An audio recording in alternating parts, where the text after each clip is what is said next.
통도사는 부처님의 진신사리를 봉안하고 있어 우리나라 3대 사찰 중 하나인 불보사찰로 불립니다. 사시사철 많은 이들이 찾는 곳으로 이곳에는 곳곳에 다양한 역사문화적 이야기가 숨겨져 있는데요. 남쪽 땅에 가장 먼저 이른봄을 알리는 홍매화를 비롯해 1300여 년의 역사를 가진 통도사의 유서 깊은 이야기를 담았습니다. 해발 1081m의 수려한 영축산 자락 아래 자리 잡은 사찰. 통도사는 신라 선덕여왕 15년인 646년에 자장율사가 창건한 사찰로 불가의 큰 보물인 석가모니의 진신사리가 있어 불보사찰로 이름나 있습니다. 팔만대장경을 간직한 법보사찰 해인사, 승보사찰 송광사와 함께 삼보사찰로 알려져 있습니다. 통도사라는 이름에는 여러 의미가 담겨 있습니다. 통도사는 불지종과 국지대찰이라고 불릴 만큼 한국에서 가장 큰 대가람입니다. 자장율사께서 이곳을 통도사라고 한 것은 바로 이 산의 모습이 인도 영축산과 통한다는 의미에서 기인한 것입니다. 모든 진리를 회통하며 중생을 제도한다라는 것으로 이것은 부처님의 자비사상과 진리의 세계로 나가는 동시에 고통받는 중생들과 함께하는 대승불교 이념을 잘 표현한 것입니다. 통도사 안으로 들어갈 때 가장 먼저 만나게 되는 일주문. 편액에 적힌 영축산 통도사 글씨는 구한말 고종 황제의 아버지 흥선대원군이 직접 쓴 겁니다. 일주문을 지나 천왕문과 부리문을 통과하면 통도사의 상징 대웅전과 금강계단을 만날 수 있습니다. 목조 건물인 대웅전은 수차례 중건과 중수를 거듭해 왔는데 지금의 건물은 임진왜란 때 불탄 것을 1645년 우은대사가 고쳐 지은 겁니다. 대웅전은 정방형으로 지어져 있어 진입로인 동쪽에서 보거나 주 방향인 남쪽에서 보더라도 모두 정면으로 보이는 절묘한 구조를 가지고 있습니다. 네 면의 현판 내용도 다 다릅니다. 정면인 남쪽은 금강계단, 동쪽은 대웅전, 서쪽은 대방광전, 북쪽은 정멸보궁으로 각각 다른 편액이 걸려 있습니다. 남쪽의 금강계단 편액 역시 흥선대원군이 직접 쓴 것으로 전해집니다.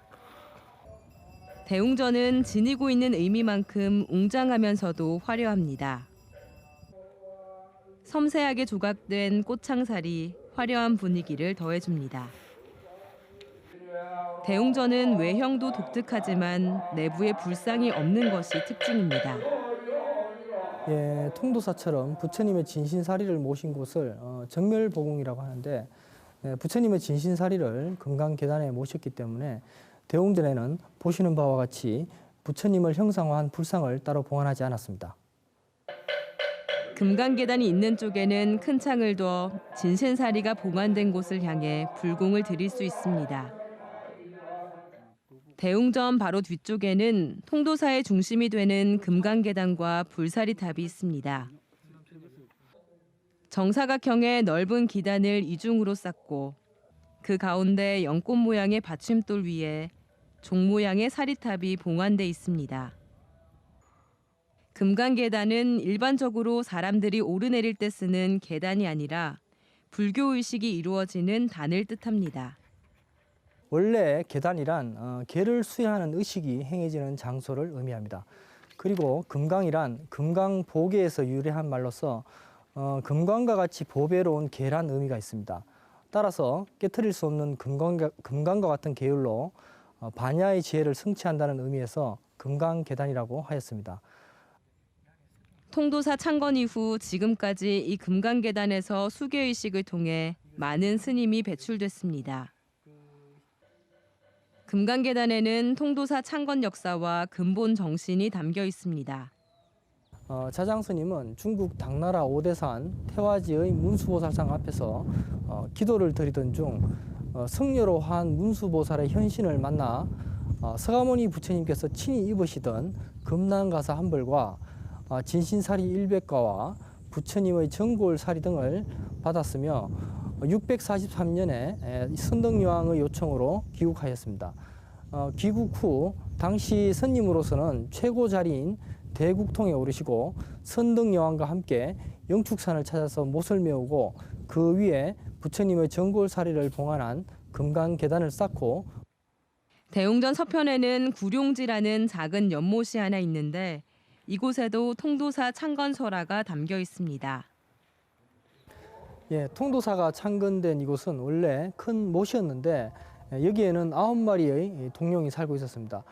자장유사께서 사리를 처음 받았을 때 문수보살께서 이르시기를 그대의 나라 영축산 기슭에 동룡들이 백성들을 괴롭히고 있으니 금강계단을 쌓고 이 사리와 가사를 봉안하면 삼재를 면하고 불법이 오랫동안 머물 것이다 라고 말씀하셨습니다.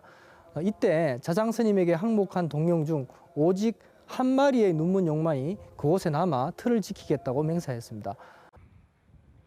한 마리의 용을 위해 연못 한 귀퉁이를 조그맣게 남겨놓았다고 전해지는데 이곳은 아무리 심한 가뭄이 와도 물이 줄어들지 않는다고 합니다. 통도사 초입에는 국내 최대 규모의 성보박물관이 있습니다. 사찰 내 문화재를 안전하게 보존하기 위해 마련된 곳으로 이곳에는 20여 개의 보물 등 4만여 점의 성보문화재가 소장돼 있습니다. 1층 역사실 입구 쪽에 전시돼 있는 통도사 범종은 조선 숙종 12년 당시 범종 장인이었던 사인 스님이 만든 것으로 보물 11-6호로 지정돼 있습니다. 우리나라의 뛰어난 금속공예 기법을 볼 수 있는 천동 은입사 향환도 전시돼 있는데요. 향환은 불전에 향을 피우는 용도로 사용된 것으로 이 역시 각각 보물로 지정돼 있습니다. 이 밖에도 통도사 안에는 수많은 보물과 문화재가 있습니다. 통도사 가람에서 중간 부분인 중로전의 중심 건물로 통도사 창건 당시 지어진 대광명전부터 밥그릇을 받들고 있는 모양의 봉발탑 역시 보물로 지정돼 있는데 석가모니의 옷과 그릇을 받들어 둔 것이라 하여 의발탑이라고도 불립니다. 입추는 지났지만 강추위의 기세가 여전한 가운데 통도사 홍매화가 작은 꽃망울을 틔웠습니다. 통도사 내 영각의 오른편에 자리한 홍매화는 수령 370년의 고목입니다. 홍매화는 사찰을 창건한 자장율사의 뜻과 통한다 하여 자장매라 불립니다. 임진왜란 후 통도사 중창을 하신 우은대사께서는 영각을 건립하셨는데 호련히 매화싹이 자라나서 해마다 음력 섣달에 연분홍꽃이 피기 시작했다고 합니다. 매화는 매서운 추위가 뼛속까지 사무칠 때 향이 더욱 짙어진다고 합니다. 그래서 그 특성이 수행자의 구도행과 매우 닮아 있고 또한 자장스님의 지계정신을 잘 표현한다고 해서 대중들이 이를 자장매화라고 부르기 시작했습니다. 통도사에 깃든 수많은 문화유산과 정신은 매서운 추위 속에서도 꽃을 피우는 매화처럼 은은한 향기로 지금까지도 전해지고 있습니다.